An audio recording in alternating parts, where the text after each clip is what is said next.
Why, hello, everybody. This is Eric Vierthaler of Vierthaler Studios here once again. So, this was a request from Junebug Films. A guy by the name of Dr. Skipper did a video called Godzilla Doesn't Work in America. And from what I've heard, this video is already becoming kind of notorious. Me being a big Godzilla fan, I should do a reaction to this. Hey there, Daniel. So I'm going to do a screen share, but I'm going to keep up with the chat on my phone. Hey, Junebug. How's it going?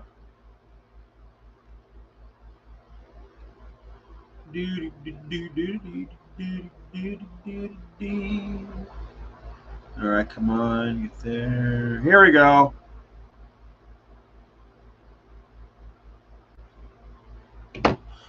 All right, let's get to it.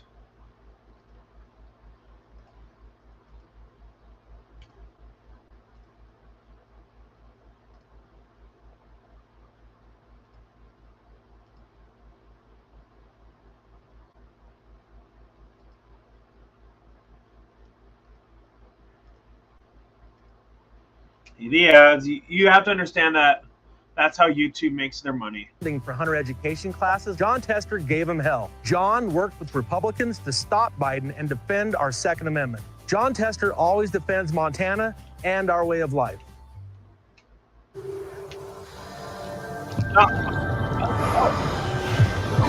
Find what gives you strength. I could swallow up, bottle up, I'll pull up, feel like Godzilla. Get out the way, man! This is my video! Gojira, also known as Godzilla, is the most popular piece of Japanese media ever created. Let's just pretend anime is not a thing, okay, for like 20 minutes. Godzilla is so popular that a lot of people didn't even know that it originated in Japan. Or that it's in the public domain. No. I think it's pretty obvious most people know it originated from Japan. I mean, for crying out loud. Godzilla's known for attacking Tokyo in Godzilla public domain. No. Godzilla is absolutely not in the public domain. Not enough time has passed for Godzilla to enter the public domain. Intellectual properties, at least here in the US, become public domain either 70 to 75 years after the author or creator has passed away, and 95 years after publication. Hey, Tony Montana. So let's do some math. 1954 plus 95 years.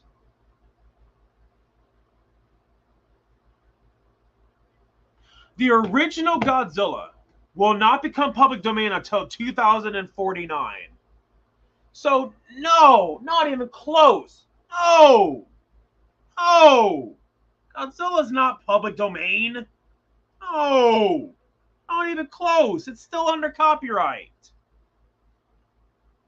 In the United States, since Toho, the company that created Godzilla, never expected the freak lizard to get Marvelized one day. So they didn't renew and manipulate the copyright system like a certain company that does with all their beloved IPs. What?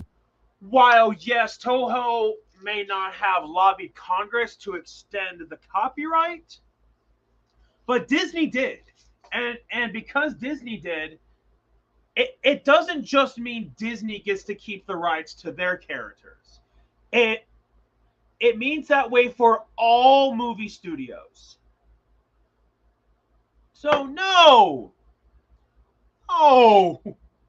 If Godzilla was in the public domain, then you would see more movies about Godzilla, because more movies not by Toho. Now, yes, there's the MonsterVerse, but that's because they got the copyright to do so. And Godzilla is a very big name franchise. Now, yes, there are other stuff in the public domain that are not used a whole lot, probably because they don't have that name value. Godzilla definitely has that name value. So, no. Godzilla's not in the public domain. Disney. Breaking news, Mickey Mouse is now public domain. Oh wait, never mind, just Steamboat. Well, Steamboat Willie is in the public domain. Just this first iteration of Mickey Mouse is in the public domain. But all the versions of Mickey Mouse after Steamboat Willie is not public domain, not even close to being public domain. But Willie, not even that. The name is still claimed by Disney, so the only legal way to name it is Boat Rat Drives Boat. But this free copyright for... Well, you also can just call him Steamboat Willie, which is what... Now, I'm not talking about Mickey's Mousetrap. I'm talking about the other Mickey Mouse horror movie done by the guys who did the Mean One. In that movie, they're just calling him Steamboat Willie. They're not going to call him Mickey Mouse. So that's another way that you could make a Mickey Mouse horror movie. Godzilla is only in America. In Japan, our boy is still in shackles. But even in the United States, with freedom, hot dogs, gunslinging, and that one place. Have you ever been to Ohio, sir? No. Japan still tried to sue the red, white, and blue because, well, you missed the shots you don't take, Luka Doncic. I'm not Japanese, and I was born in 2002. The same year Godzilla vs. Mechagodzilla came out, alongside Mike's new car. Does this have anything to do with Godzilla? No, it doesn't, but I'm keeping it in the video anyway. So yeah, I didn't really know anything. Then why did you even put that in the video if it had zero relevance? What was the point, dude? About Godzilla for most of my life, other than its influence on American culture. I knew more about Reptar and Shelly from Frankenweenie than the real Godzilla. But then in 2014, when I was 12 playing, I don't know, GTA 5? Oh, my N-word, huh? The first Americanized version of Godzilla came out. Oh, no, no, no, no, no, no, no, no, no, no, no, no, no, no, no, no, no, no, no. No, no, no, no, no, no, no, no, no. The 2014 movie was not the first American iteration of Godzilla. No, no, no, no, no, no. The original Godzilla from 1954 actually did get an Americanized version of it with like Raymond Burr. That was the first anything Americanized of Godzilla. And then there were American cuts of a lot of the Showa era movies. But the first purely American-made Godzilla movie was in 1998, directed by Roland Emmerich. And that came out years before the 2014 movie did. So, no! Maybe it was the first one born when this guy was alive. But the first American Godzilla movie ever? No, no, no, no, no, no. You can easily debunk that. You can go watch the 1998 movie on iTunes. And from what I last remember, the 98 movie's even on Netflix. You can look up the 1998 movie. And a lot of mainstream audiences still remember that movie. So, oh my God, no.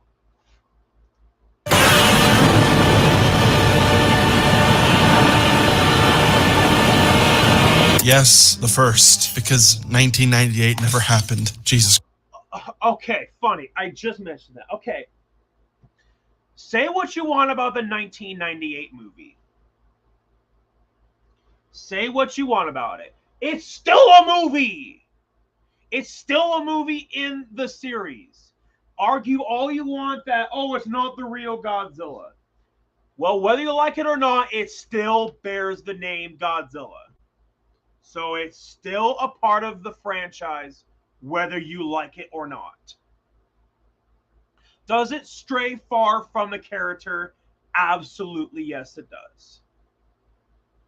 Okay, then I was wrong. The guy who made the video is aware of the 98 movie. Okay, then I misjudged it. Okay. Now, but like I said, just because of the reception that I got, it doesn't just automatically mean it didn't happen. It still happened. Christ. Fast forward to now, 2024. Japan has released a new Godzilla film starring Eminem's hit album Kamikaze. Zombie brains make for bad sushi. And in the States, Godzilla is now collaborating with King Kong in what looks to be a brand new Fortnite event, which isn't that much of a stretch since they were in Call of Duty, for some reason. I know 2024 just started, and we haven't had... I had no idea that they even were in Call of Duty. A Skipper video in a while since he was rotting away during the holidays. New year, new meal, right? We're back. Don't all clap at once. But let's go back to 2014 to examine the playing field and how we got here.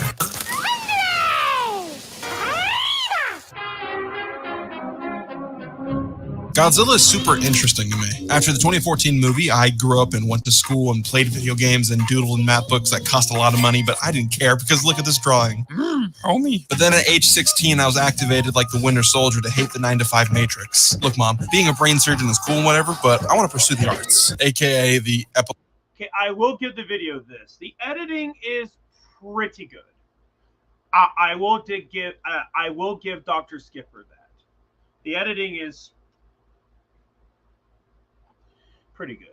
Log to what is eventually going to be homelessness or a bullet to my head. So I did a film study course in high school where the teacher was the head football coach that hated his damn life. So instead of teaching anything, he put on crash course videos from YouTube where Lily Gladstone from Killers of the Flower Moon taught me film history. Thank you, Lily, for sending me down a warpath with Letterboxd. Eventually, I started learning stuff for myself in film history, okay? I was hitting the books. Books being video essays from other idiot films. Well, at least he actually was taught stuff about film history when he took film history, because when I took film history, it wasn't even about the history of filmmaking at all.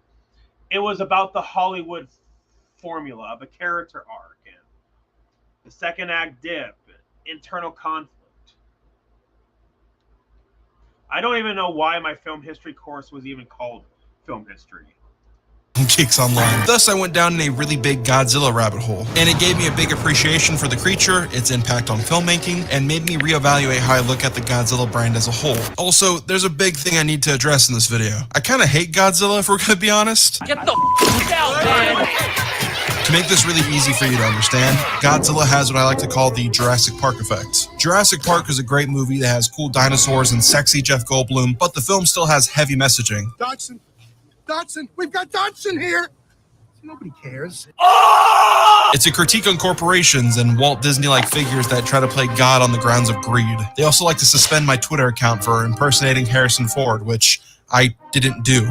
Totally. Answer me, you black son of a bitch! The Raptors and T-Rex are awesome, this is very true, but they aren't just there for the sake of existing. The dinosaurs have a bigger purpose to the overall film, thus making Jurassic Park still iconic to this day. It also kind of revolutionized CGI and changed the landscape of film, yada yada, but Jurassic Park, yeah, the IP is now just CGI wars with Chris Pratt. I don't know what the hell a carbine rifle is gonna do to dinosaurs. I mean, Mark Wahlberg used a gun to fight metal aliens. And while still making a lot of money, because they sure as hell did that, they have like no cultural impact at all. This is what happened with Godzilla. I don't have any nostalgia for the old Godzilla movies. Yeah, I still watched them a bit when I was a kid.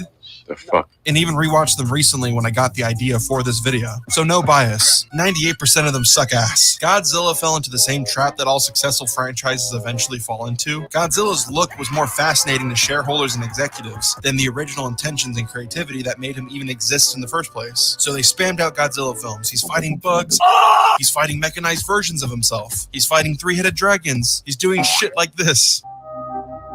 Because why the hell not? And some of the films are fun, I'll admit it, but for the most part, a lot of the legacy of Godzilla just reeks of cheaply made cash grabs. So when Godzilla turned into a cartoon for kids, a lot of adults stopped caring. What is this shit? So then the cycle reset, and this time Goji went to America, where the same thing happened again. We got a serious Godzilla, and people complained that it was too serious with not enough Godzilla, so the I don't think people complained it was too serious. Out of every critique that I heard of the 2014 movie, I never heard anybody critique it was too serious. The critiques that I heard was either the lighting, especially with the later Blu-ray releases of the movie, and the biggest critique was killing off Bryan Cranston's character, especially too soon, because he was the most interesting character. And the other critique is that Aaron Taylor Johnson's character just wasn't an interesting enough character to carry the rest of the movie. So, and the fact that right before a fight scene they would cut away, then it was all the cutaway stuff that people were complaining about, including myself. I never heard anybody complaining that it was too serious. Where did he get that from? Franchise became Looney Tunes, and the sequel somehow had worse human characters, and then people got annoyed with Millie Bobby Brown, the fat kid from Deadpool, and Alfred from Atlanta spilling water on a computer to fry Mechagodzilla's motherboard to save the day, and this made some people not really like Godzilla that much anymore. And now Japan has gone back to reset that cycle, and from ground zero, we got a breath of fresh air again. So yeah, Godzilla is in a constant battle of balance between being really serious and being really stupid, but the good is really good, so let's talk about that good. It's 1925. Some dude named Harry O'Hoyt made a stop-motion dinosaur movie called The Lost World, not the one with sexy Jeff Goldblum and people getting smoked in tall grass. Well, obviously not. But rather stop-motion clay, which leads us to 1933, where Harry inspired a guy named Willis O'Brien to make a stop-motion movie titled King Kong that had a giant monkey going apeshit. This then inspired a Japanese special effects director named Eiji Tsuburaya, who ended up being the co-creator of Godzilla, which means America was 2001's Jay-Z the blueprint to Japan. Eiji Tsuburaya was making movies until he met this guy named Ishiro Honda, and they both said, yo, what's up? You like movies? I like movies. But then the world started going beast.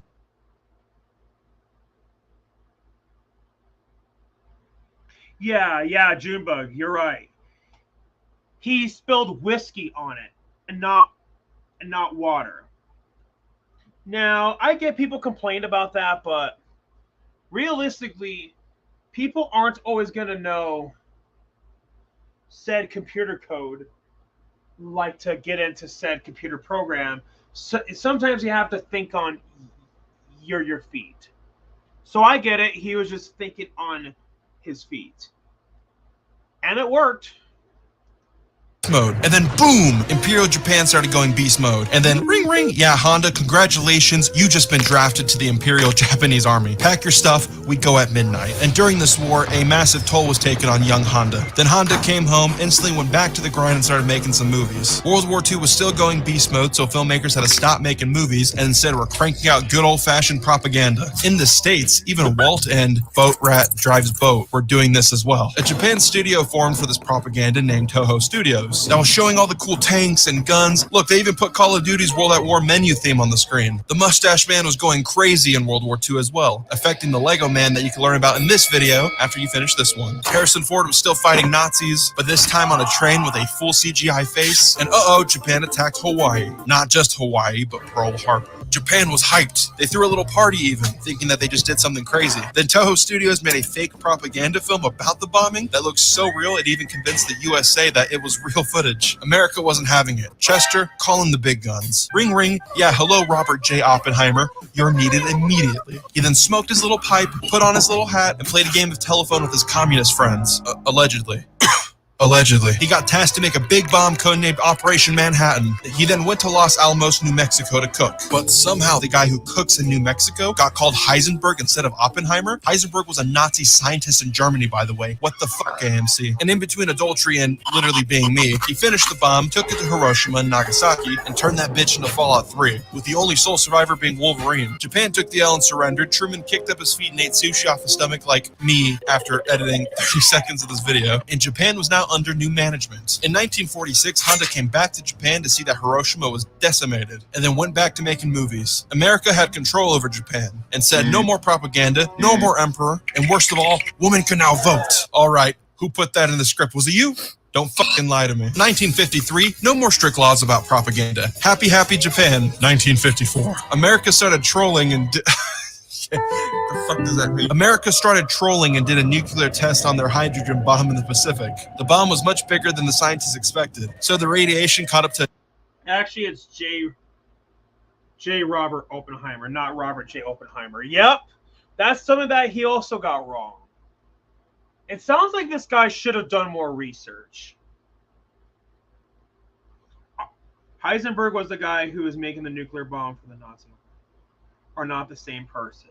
Yep.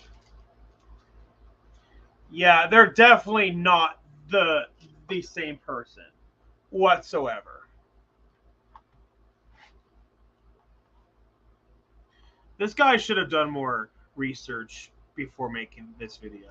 A Japanese boat named the Lucky Dragon No. 5, which killed all the crew via radiation, and the fish market was completely f***ed. Poor Japan, we know you love ethical fishing. We know you love ethical fishing. Yeah, Japan was pissed, and rightfully so. And this controversy pushed Toho producer Tomoyaki Tanaka to want to make a political film related to nuclear war. Like King Kong, America was once again the blueprint, with The Beast from 20,000 Fathoms, about a monster attacking New York after nuclear testing. Tanaka wanted to do the same thing, so Godzilla was made. There's a good video by Big Action Bill about the history of 1954 Godzilla in the description. Check that out. But the original Godzilla is not like The Beast from 20,000 Fathoms. Honda didn't want to make the film to get cheers and applause. It wasn't a film that was made to be a good laugh or to be an entertaining blockbuster. Quite the opposite, actually. Gojira was made with the intention of invoking fear and anxiety while also raising awareness about the looming threat of nuclear war that is still present in today's discussion. Hell, one of the most popular films in 2022 was Christopher Nolan's Oppenheimer, with the exact same intentions and messaging as 1954's Gojira. Even the main scientist character in Gojira was based off of Robert J. Oppenheimer, who was regretful of the atomic bomb's creation and spent his life blackballing the hydrogen bomb, which the testing of that hydrogen bomb affected Japan and got Gojira made in the first place. Godzilla is used throughout the film in strategic ways, representing chaos to human characters rather than being used as a sole spectacle, which benefits the film since that level of restraint makes Godzilla a spectacle. All right.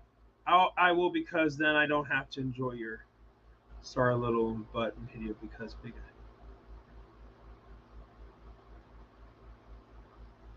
Yeah, dude, do your research. Anyway, by default. His destruction of Japan is to represent the atomic bomb used on both Hiroshima and Nagasaki. And it's sad and scary, and this is elevated by the human characters that are portrayed to be survivors of a tragedy. The ending of the film even has this Oppenheimer-like character sacrifice himself to kill Godzilla with his own made atomic creation. And the reason he sacrifices himself is for the sake of humanity, making sure that the knowledge to the chaotic power that kills Godzilla dies with him. Even Godzilla's death in the film is not celebrated and cheered. His death is instead seen as a death that never needed to happen. The film instead uses its conclusion to say this, rather than celebrating. Gojira was still made on thin ice due to the hot tensions with the US, so the US is never blamed for Godzilla's creation in the film, but even without the politics of Japan and the US, Gojira is still objectively a war film that provoked a lot of discussion and thought. For 1954, the film is serious and gritty. The human characters serve a purpose, Godzilla serves a purpose. Yeah, Oppenheimer was made a year ago in 2023, not 2022.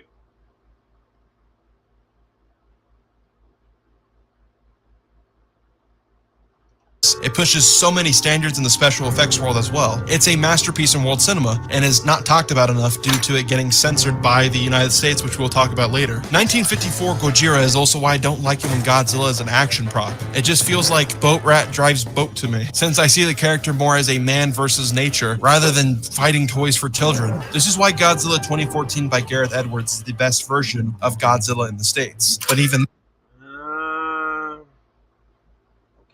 then, Godzilla doesn't really work in the United States. 2014 Godzilla is the most grounded of the MonsterVerse films, having the most restraint while using Godzilla on frame in unique ways. It's still one of the best looking Godzilla films due to the directing by Gareth Edwards that relies a ton on perspective shots. This sentiment was even kept 9 years later in a spin-off show called Monarch. I do agree some of the camera angles in the 2014 movie were great, with say from like the human's perspective. Those shots of Godzilla were cool, yes. I will agree with that.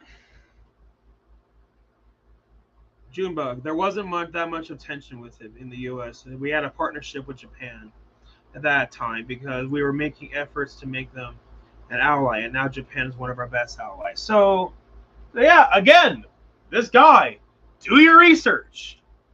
that treated 2014 Godzilla the same way, even with it being abandoned in later films to a different visual style. Before even getting the reveal of Godzilla in 2014, you could feel his scale. While being smaller than both his King of the Monsters and Godzilla vs. Kong variations, he feels the most massive in this movie. Even for the antagonist Mutos, perspective shots are still filmed from the human perspective, making the creatures scale massively. It makes the monsters feel like real threats in the human world. And seeing the monsters from the eyes of kids on a bus, Marines on a halo jump, or a shot from the evacuation center makes this obvious fiction feel grounded. 2014 Godzilla is really good on this front, with a lot of homages to the filming of 1954's Gojira, before the direction became really stylized. Since average moviegoers didn't like barely seeing the monsters, with human characters taking most of the screen time, and when they did see the monsters, it was really dark. But even with the more stylish change later, the human characters ended up being worse somehow, giving them more importance than shitty plot lines. But 2014's human problem has a lot to do with how Godzilla is structured, and how it being in the US hinders its storytelling. American Godzilla as a whole is an oxymoron thing to begin with. A thing made to represent America's atomic bomb in Japan is now being used for American heroism. So because of this, you can't really get that much depth with Godzilla, since he's the protagonist ally to the American military. The US doesn't have the same history of catastrophe as Japan did with the atomic bomb, and America is also obsessed with patriotism. So instead of making Godzilla an allegory for the consequences of mankind's actions, or have a much larger depth of Godzilla being a force of nature against the United States, he's now instead Superman, where he gets recontextualized to be Superman, which is hilarious when you rewatch 2014's Godzilla with this perspective after watching Japanese Godzilla films. First off, that hydrogen bomb test that destroyed the Lucky Dragon 5, which got the 1954 movie made in the first place, well, now the history has changed, and the hydrogen bomb was used to attack Godzilla on that test drop to protect the greater mankind,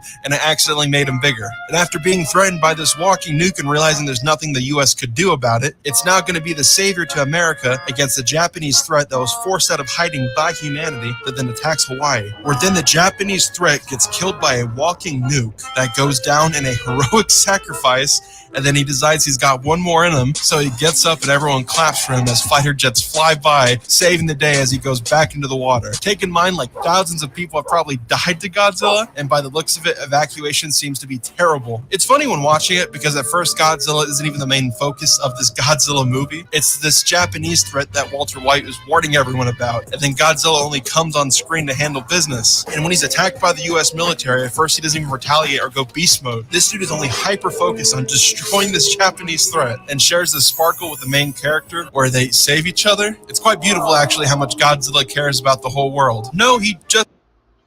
Okay, Japan at that time was not going to surrender because it was part of their code for the military, and so it was wartime. We had to do what we had to do, and keep in mind we had to drop 2 bombs.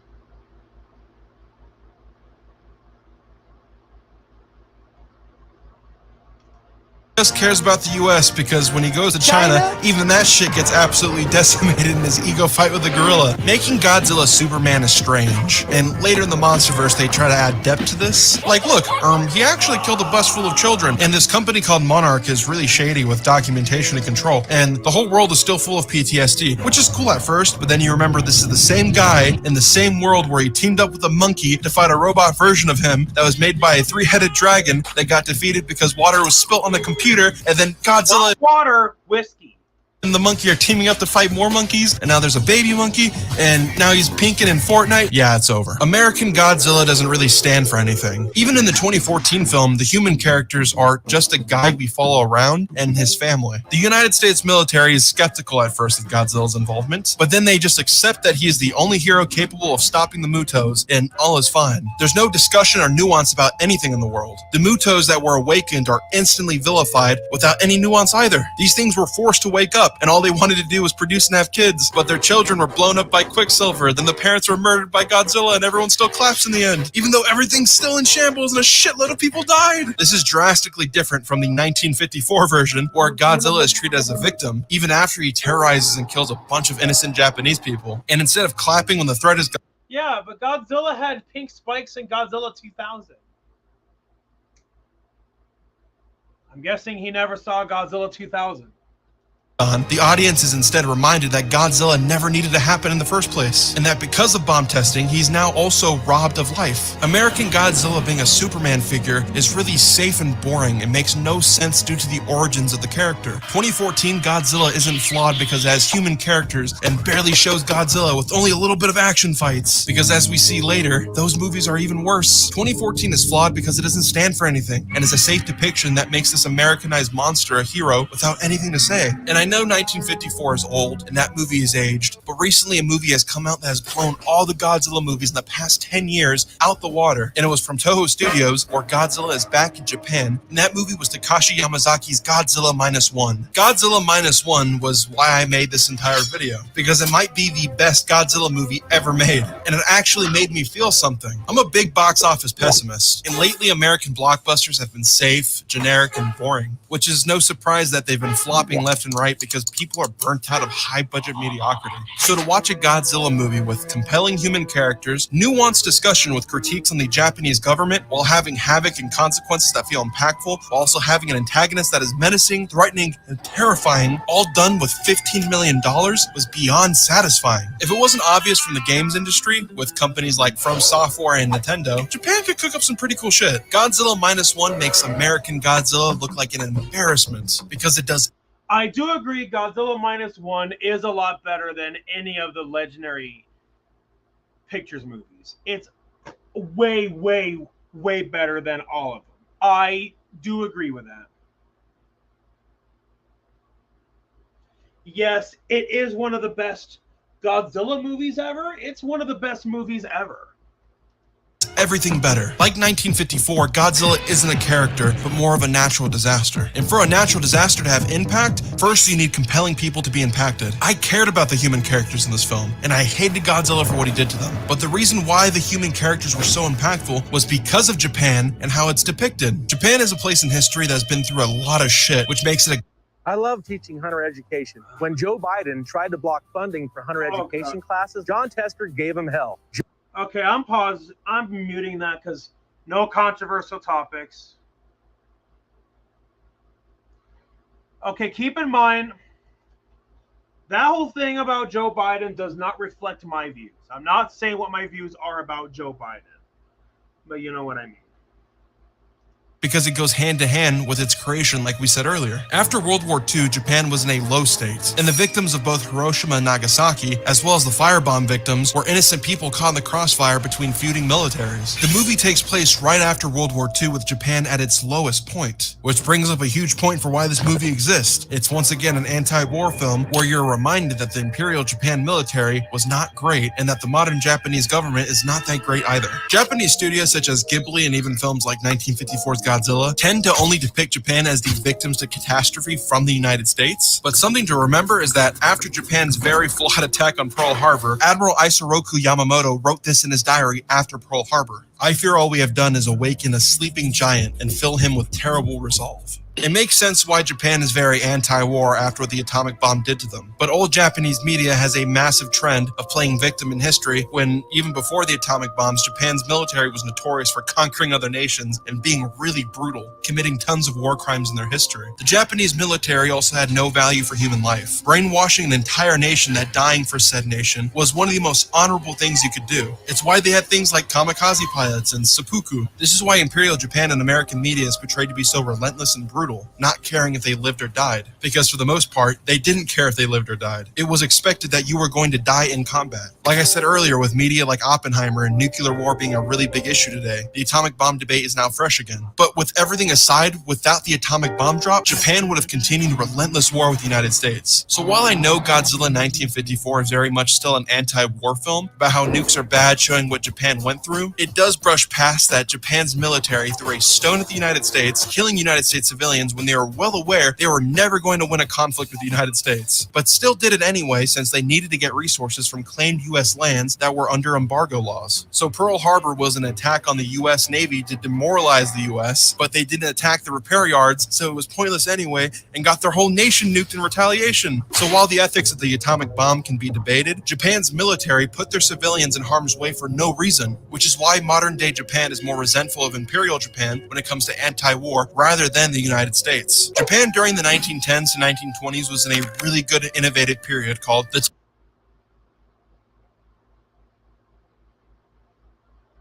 Okay, I was just reading Junebug's comment. Taisho Jidai. Japan was transitioning to more of a Western democratic government, with a lot of Western influence impacting culture, arts, politics, and many other avenues. I need to clearly state that Japan and Japan's military are two different things. Japan's military was a parasite to the Japanese government, taking control from the inside, which, as we know, was the demise of Japan itself. I joked about it earlier, but people like Ishiro Honda, who made the original Godzilla, was even at fault for this. While he acknowledged how horrific war was, he still made propaganda films for the Japanese military, which led to this cancer spreading. Propaganda and military control started dragging Japanese society into their conflicts. Men were expected to go to war and die. It was seen as honorable to serve and die for your military. This is why I prefer -1 to the original 1954 movie, because -1 is critical to the Japanese government. Godzilla in the film is going against the normal Japanese people. The government is no help and doesn't intervene, and neither does the US, because if they did, the film would be over in like 2 seconds. But -1 is a critique to the Japanese government's beliefs and values in World War II. The main character is a kamikaze pilot that is full of survivor's guilt because he didn't fulfill the military standards of giving your own life for a government that doesn't really care about you. He is judged by his neighbors for not killing himself in war, and is hateful of himself, struggling with survivor's guilt for also not killing himself in war. The film directly critiques Japan's old views of not valuing human life, or how Japan didn't care about anyone's life really at all. And while Godzilla is still an allegory for the nuclear bomb, the film really conveys how it was the everyday people who had to pick up the pieces and deal with the fallout. Godzilla -1 is an unbiased masterclass when it comes to being an anti-war film. So much so that you could remove Godzilla from it, and it would still be an amazing standalone film. Which brings us back to why America can't do Godzilla. Back in 1954, when Godzilla came to the US, it was censored and remarketed to look like a fun blockbuster, similar to something like The Beast of 20,000 Fathoms, cutting 20 minutes of crucial political discussion, where then after the main lead... Okay, so he knew the 2014 movie isn't the first American Godzilla movie? Then he should have said that earlier. He should have said that. Lead was an inserted American reporter, where then the critiques of America's nuclear testing and nuclear power were also censored and changed. 1956 Godzilla King of the Monsters is a spineless shit movie that gutted the original impact of the 1954 version, and represents how the United States often views critical media. So when we look at the depth of something like -1 and then go back to 2014, you see more cracks of how 2014 has nothing to say. My friend Sweets is Online gave me a quote when we were talking about this video. If you want to... Maybe the 2014 movie had nothing to say because they picked the wrong people. Maybe they just picked the wrong people to make the movie. No offense to Gareth Edwards, I think he was the wrong person to direct the movie. All that cutaway crap, you can blame it on Gareth. Because that was his choice. Nothing personal against him as a person, but that was his own fault. No. Honda was against even when he was in the war. He actually had family that survived Hiroshima, and in his office even kept a mortar shell that didn't go off in his plane. The effects of war were always with him. He was always against war, and that is one of the reasons why he made the original Godzilla as an anti-war movie and an allegory for the bomb. And from my understanding, Japan had a no-war movie policy, from my understanding. So one of the ways he got around it was that he made a monster movie about the bomb from the war. Want to know what the biggest piggy bank is in the world? Look at the United States military, funding games like Call of Duty, movies like Top Gun, and many other pieces of media to display the United States military. You could get a lot of your budget paid when you display the military as heroic badasses. But now you have restrictions of being a puppet, not able to bite the hand that feeds you. United States propaganda is so prevalent that you might not even know it's propaganda. To film with American military technology and vehicles is expensive. Thus, why the Department of Defense will give you money, tax breaks, and access to display the military in your film in hopes that people might want to enlist. But the catch is that the DoD has to approve your script and messaging of how the military is depicted. Thus, we bring up Vietnam. The Vietnam War is heavily scrutinized in American history due to how badly they failed in that conflict and how... Yes, you're in the right, Eric. They did, That was lifted in 1951, and that was under the law of General MacArthur after the war. Okay, so that was before the original movie was made. Okay. It was overall pointless. So you have films that represent the brutality of the United States as well as the incompetence, like Apocalypse Now and Full Metal Jacket. And surprise, surprise, they got no funding from the piggy bank. Also, you know that movie Forrest Gump, where Sheriff Woody was in Vietnam? Well, that segment was critical of Vietnam, so the script was changed by the Department of Defense, because if they didn't, they'd also get no money from the piggy bank. When you do more research yourself, you see how much America cares about their image due to the films being seen nationwide. So they make sure that America looks cool and noble no matter what, even if the truth might not be so. So when you see Godzilla 2014 with a budget of $160 million, with American Navy and bomb squads and Air Force all helping Godzilla save the day, it's no surprise that the film had an agreement with the Department of Defense where they provided locations, vehicles, and military representation. And while at times the military is incompetent and kind of useless in the film, it's never acknowledged or critiqued with grand messaging. Because like I said, to bite the hand that feeds you is going to drop your budget from $160 million to low $15 million like Godzilla Minus One. It's why Godzilla can't work in America. To be critical of the United States government requires you to be independent. And by how bloated the film industry is with high film budgets and how propaganda has affected how the Godzilla character is viewed, you make more money by having Godzilla be Superman, killing tons of innocent people where then they clap at him saving the day, rather than him destroying the United States with the government losing and being useless. And this has been a problem since 1956, when America... I always viewed the legendary picture movies as more of like as modern day big budget Showa era movies. That's pretty much what they are. So if you view them that way and not really close to the 54 movie, they do work. Godzilla is one of those characters where he works in different scenarios. Is he best like in the original movie? Yes. But he works in other directions as well. America turned a tragedy film to a blockbuster, gutting it of any meaning, and no surprise Godzilla King of the Monsters made way more money than Gojira. So much so that Japan stopped calling him Gojira and took on Godzilla, and repainted his image as the savior of Japan that fought giant monsters. 529 million, 387 million. They're making money, and that's all that matters. Money talks. I mean, I know this is hard for people to accept, but Hollywood is an art form. Yes, it is. But it's also a business. Businesses need to make money. In order to keep the business going, especially now that I'm taking a business course in college, I mean, businesses have to make money. I know that's hard for people to accept, but that's the truth. It is a business.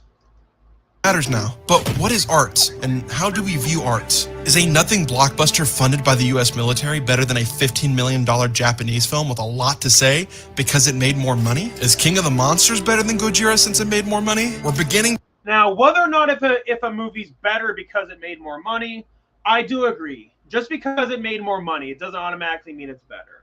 Like, the remake of The Lion King made more money than the original movie did. Does that automatically make the remake of The Lion King better than the original? Absolutely not. Not even close. I do agree. Just because a movie makes a lot of money doesn't automatically mean that it's good. But also, just because a movie makes a lot of money doesn't automatically mean it's bad. And just because a movie was done on a smaller budget than some other movies doesn't automatically mean it's bad. To look at box office as this risk-reward system, where studios don't see the risk of making something if it can't possibly 10 times its original budget. If Barbie didn't make $1 billion, was it a waste of time? If Oppenheimer didn't almost make $1 billion, was that too a waste of time? And this rubs off how we view movies. If something makes a lot... I'm actually surprised Oppenheimer did not make $1 billion. It's very close to making $1 billion, but I'm surprised it hasn't. Of money, it must be good, and if a movie flops, it must be bad. It's the same as judging a book. I do agree. A movie flopping doesn't automatically mean it's bad. Like Ed Wood with Johnny Depp. That's an excellent movie. And it was not a financial hit. But that's still a great movie.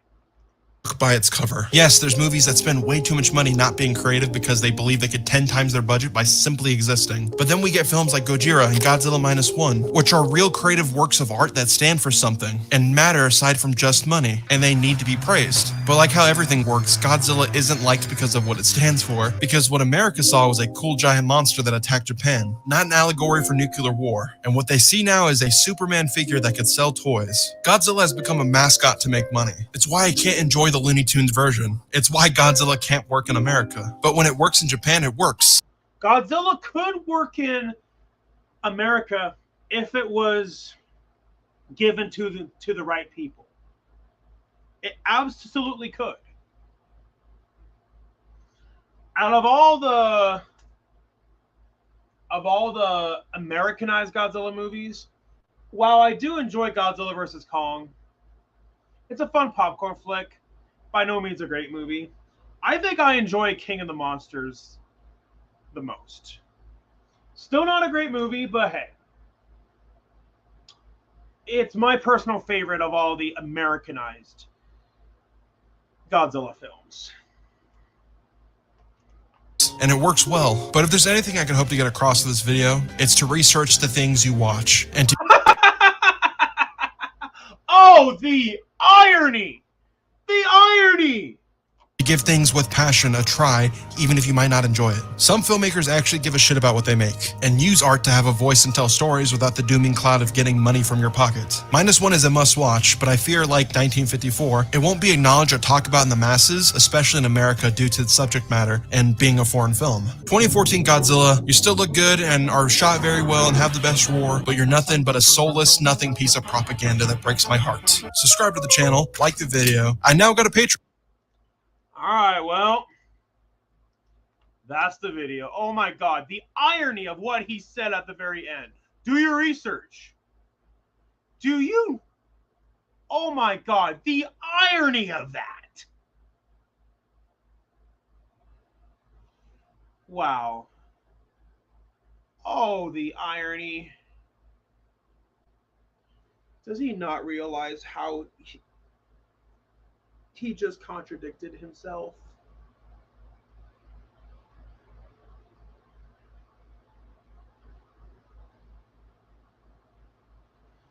Oh my God. So who else is watching besides Tony Montana and Junebug Films? Closing thoughts. The video is flawed because it needs more research done.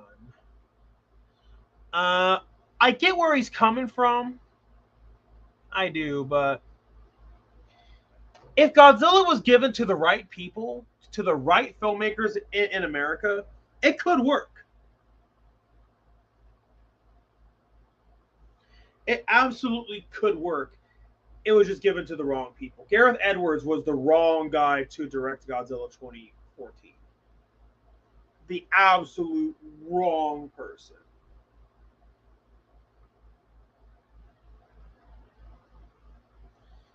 Like, if it had a different director, it could have been a much better movie. And Rogue One, it was okay. It is one of the better Disney era Star Wars movies. And the creator, I never saw it. Exactly.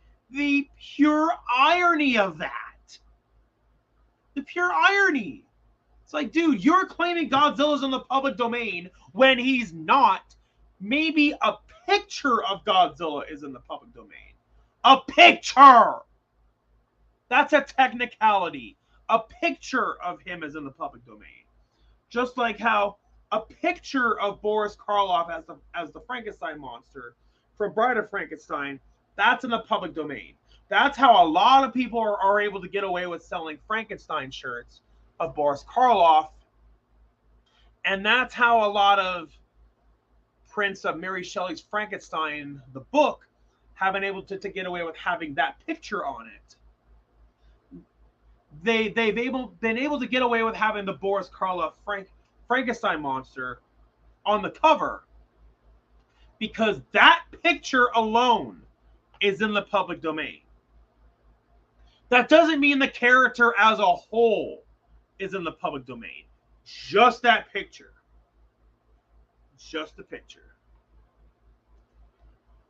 I don't know things that piss me off episode material. He said a lot of things that were wrong. Absolutely so. I get it. He's doing it with the best of intentions, but he was so wrong. Yep. And he contradicted himself. He was like, oh, the 2014 movie was the first Americanized Godzilla movie. And then later on in the video, he debunked himself.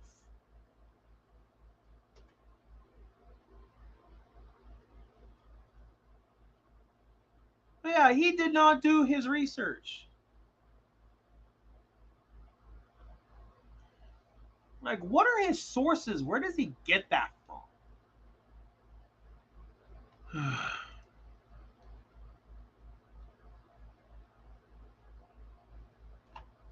Yeah, dude, it's bullshit.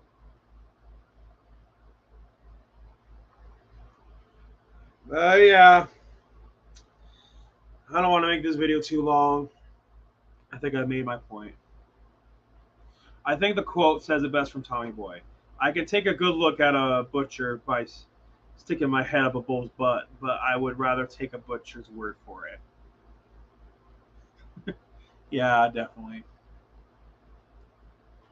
All right, well, I guess I could start another live stream. So, thank you all for watching.